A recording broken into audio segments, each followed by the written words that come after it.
Et voilà, votre document est créé. Vous avez mis des images, vos collègues ont participé. Votre document est terminé. Il ne vous reste plus qu'à l'exporter. Google Docs propose un format de fichier qui n'est pas exportable par défaut. Ce qui veut dire que le document actuel, à moins de le partager numériquement, il ne peut pas sortir de Google. Il vous faut donc accéder au menu Fichier. Vous retrouvez quelques options comme Partager, que maintenant vous connaissez. Vous avez la possibilité de créer vous avez la possibilité de créer un nouveau document, ou en ouvrir un autre, créer une copie, ou bien, et c'est là les fonctionnalités qui nous intéressent, la fonctionnalité Email.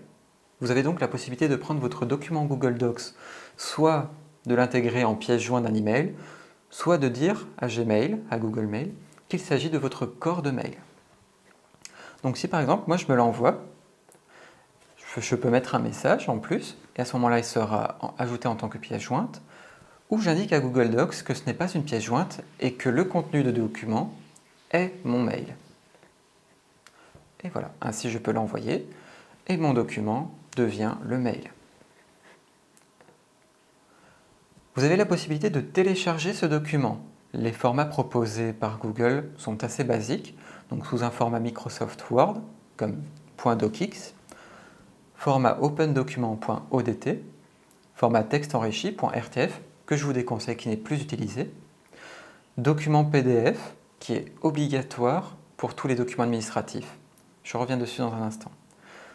Un document en texte brut, .txt, c'est simplement du texte, il n'y a plus d'image, il n'y a plus de mise en page, il n'y a plus rien, c'est que du texte brut. En page web, je vous le déconseille aussi, et publication EPUB. EPUB, c'est le format pour les livres numériques sur les liseuses électroniques. Donc on l'utilisera très peu. Le PDF est lui un format qui conserve la mise en page, les images, le texte et qui limite les modifications qu'on peut y apporter. Un CV, une lettre de motivation ou n'importe quel autre document doit être au format PDF. Votre entreprise ne peut pas se permettre d'envoyer un fichier sous format Word. On peut le modifier, on peut voler les images, on peut voler le logo. Un document PDF sera beaucoup plus difficilement modifiable. Donc pour vos prochains documents, document PDF. On clique dessus et mon navigateur m'indique que ça y est, il est affiché au format PDF.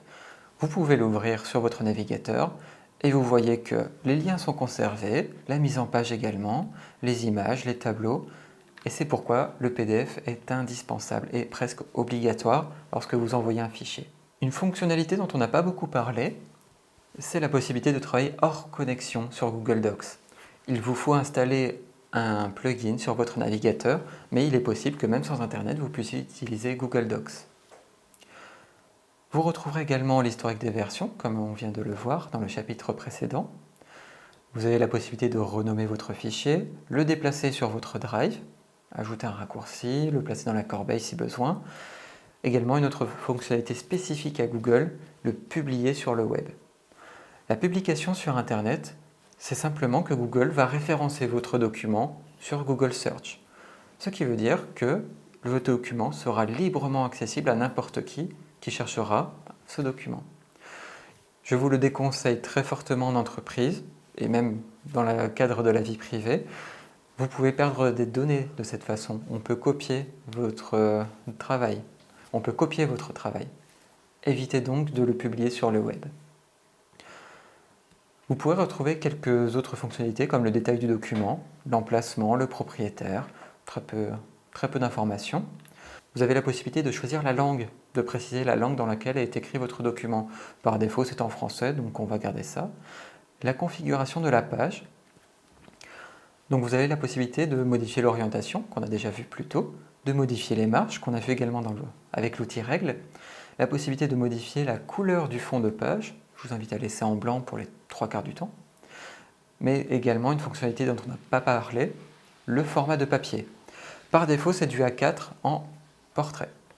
Dans certains cas, vous allez devoir utiliser d'autres formats que le A4 et je vous invite à le faire en premier lieu avant même de commencer l'édition de votre document.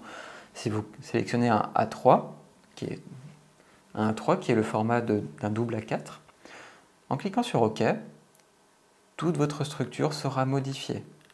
Toute votre mise en page sera cassée et c'est pourquoi il faut le faire en premier. Enfin, dans le menu Fichier, vous avez la possibilité d'imprimer. On arrive bien sûr sur une boîte de dialogue qui est tout à fait classique à tous les logiciels, donc on ne va pas s'étendre dessus. Voilà, votre document est complètement terminé, vous l'avez exporté au PDF.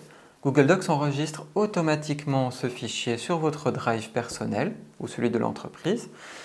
Vous pourrez revenir dessus et le modifier à loisir. Ce qui compte maintenant, c'est de valider vos acquis et vos compétences sur Google Docs.